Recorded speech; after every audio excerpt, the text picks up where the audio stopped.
pour aller joindre GPPC qui va présenter nous, donc on va dire dernier édito pour année et nous connaissons chaque matin GPPC li gagne un éditorial, les présenter même le li à distance, il toujours fait ça.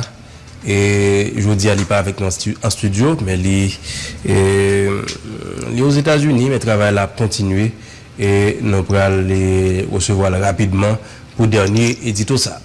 GPPC, bonjour, comment nous y est? Bonjour Darius, bonjour Delva, bonjour à tous. Bonjour spécial à Authentique. Peuple haïtien, citoyennes, citoyens, auditeurs, auditrices, compatriotes d'ici et d'ailleurs, je vous parle aujourd'hui non pas en politicien, non pas en détenteur de pouvoir, mais en journaliste, en témoin, en fils de ce pays meurtri, en voix qui refuse de se taire lorsque la douleur devient trop lourde pour être portée seule. Depuis des années, j'observe, j'écoute, je documente, j'informe avec objectivité, mais je ressens avec humanité. Et ce que je vois, ce que je vis, ce que nous vivons tous, ne peut plus être enveloppé dans le silence. Haïti traverse l'une des périodes les plus sombres de son histoire contemporaine. La misère s'étend comme une ombre qui dévore les rues, les familles et les rêves. Le peuple se meurt à petit feu dans l'indifférence de ceux qui devraient protéger, guider, inspirer. Nos dirigeants ont échoué. Ils ont échoué à gouverner, échoué à anticiper, échoué à réfléchir. Ils ont échoué à comprendre que la politique n'est pas un privilège, mais un service. Ils ont échoué à voir que chaque décision, chaque retard, chaque silence coûte des vies. Le secteur privé, autrefois pilier de stabilité, peine aujourd'hui à exister. Il vacille, il hésite. Cage FM. Et un pays où l'économie se replie est un pays qui s'effondre. Je ne peux pas parler de la souffrance nationale ce matin sans évoquer le sort des déplacés. Ces milliers de familles arrachées à leur maison, chassées par la violence, vivant sous des tentes, dans des écoles, dans des églises, dans des espaces improvisés où la dignité humaine se dissout dans la poussière et la peur. Des enfants qui dorment sur des cartons, des mères qui ne savent plus comment nourrir leurs petits, des pères qui ont perdu leur travail, leur maison, leur identité. Ces déplacés ne sont pas des chiffres, ce sont nos frères, nos sœurs, nos voisins, nos compatriotes. Et leur souffrance est le miroir le plus brutal de l'effondrement de l'État. À cette tragédie intérieure s'ajoute une autre, tout aussi déchirante. Celle vécue par nos compatriotes contraints de fuir le pays. Partout où ils cherchent refuge, ils affrontent une inhumanité qui blesse la conscience universelle. Pourchassés en République dominicaine comme du bétail, condamnés à des mois d'errance à travers l'Amérique latine pour atteindre la frontière mexicaine, déportés après avoir cru trouver un souffle d'espoir dans les programmes humanitaires étrangers menacés aujourd'hui par l'extermination ou du moins l'expiration imminente du TPS. Privés presque systématiquement de visas américains, ils sont traités comme des parias, assimilés à des criminels, parfois même à des terroristes.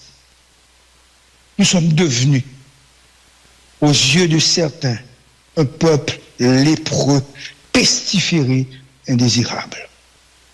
Et cette humiliation collective n'est pas née du hasard.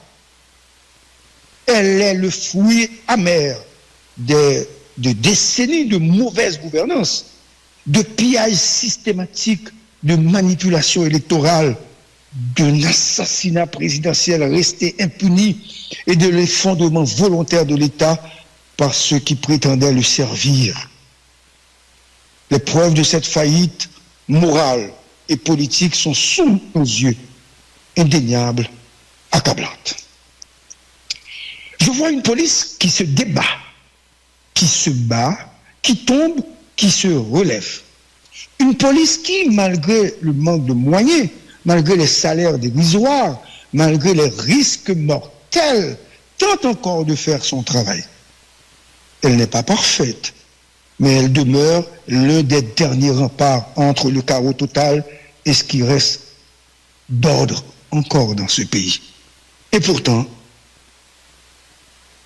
la police, elle est souvent seule, abandonnée, sacrifiée.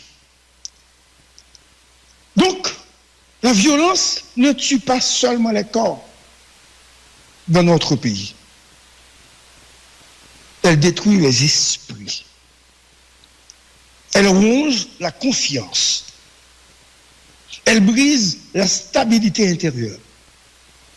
Elle installe une peur permanente qui devient une seconde peau. Des enfants grandissent en entendant des tirs au lieu de chansons. Des adultes vivent dans l'hypervigilance, incapables de dormir, incapables de se projeter, incapables de croire en demain. La violence a transformé notre société en une nation traumatisée où l'anxiété, la dépression et le désespoir sont devenus des compagnons quotidiens. Et aucune reconstruction ne sera possible sans une guérison psychologique collective. Je suis témoin des scandales qui éclatent, qui disparaissent sans justice. Je suis témoin des kidnappings qui brisent des familles, détruisent des vies, paralysent une nation. Je suis témoin des violations des droits humains, de la peur qui s'installe, de la colère qui monte, de la dignité qui s'effrite. Témoin des dénonciations, des cris, des appels à l'aide. Témoin du silence assourdissant de ceux qui devraient répondre. Je ne peux passer sous silence l'échec du Conseil présidentiel de transition qui n'a pas su organiser les élections que le pays attendait. Cet échec n'est pas seulement administratif, il est moral, politique et historique. Il prolonge l'incertitude, il nourrit la méfiance, il affaiblit davantage les institutions déjà fragiles.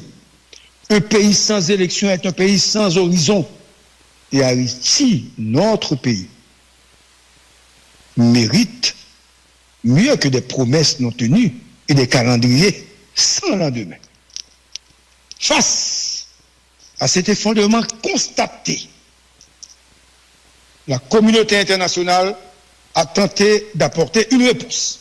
J'ai bien dit tenter.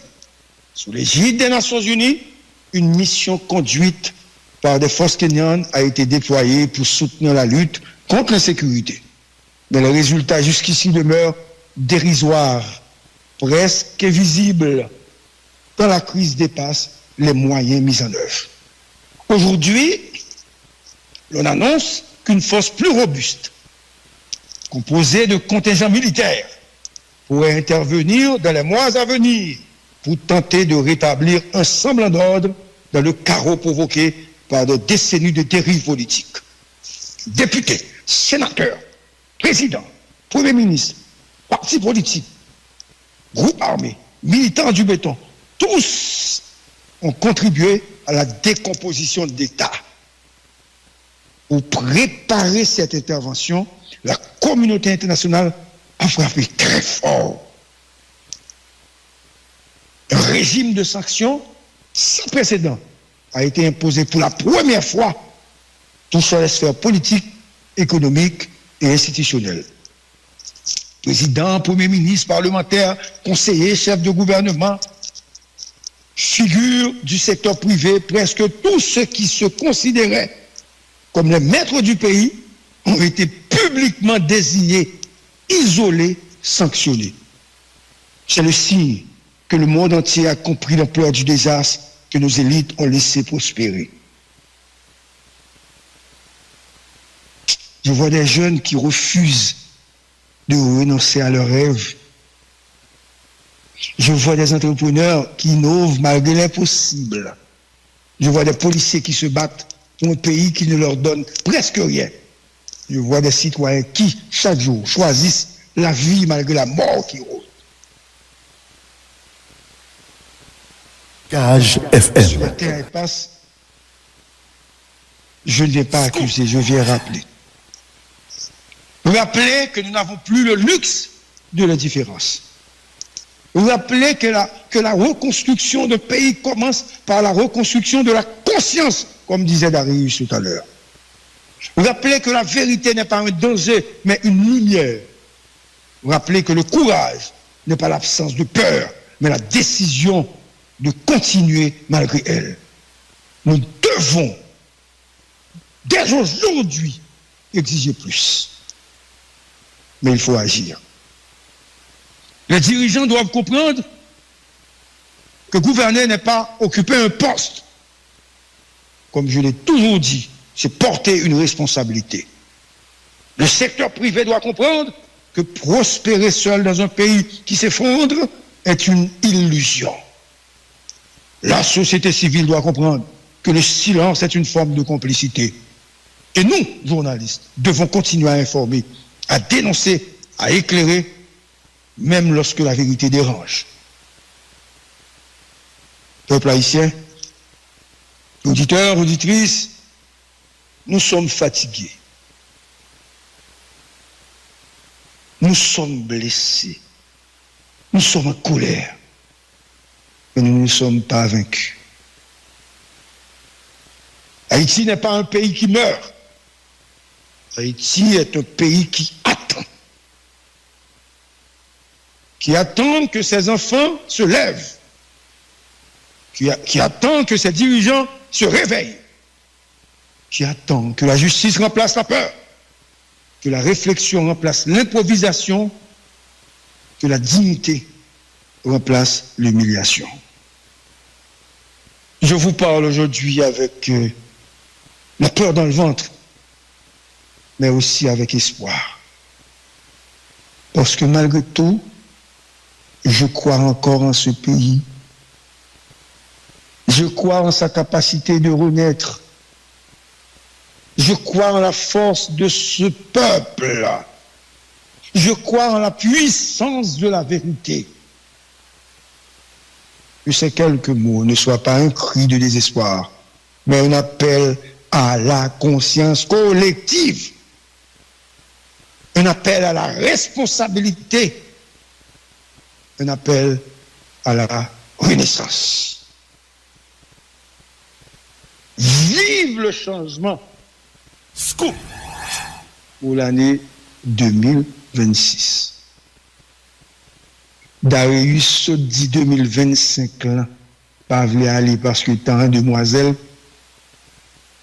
force, courage, détermination, engagement, peuple ça a fait sourire là, clairer. Nous songeons époque ça, l'homme pas ouais soleil là, Le pas ouais soleil là. Eh bien, matin, n'a pas ouais soleil là. 2026 là, obligé bon. Nous pouvons jamais qu'on ait une année aussi difficile que l'année 2025 là. Li met allé, dans les deux, nous avons gardé devant, mais nous pas le veiller. Bonne année à tous. Mon nom, Gary Pierre-Paul Charles. Au revoir. Merci, GPPC.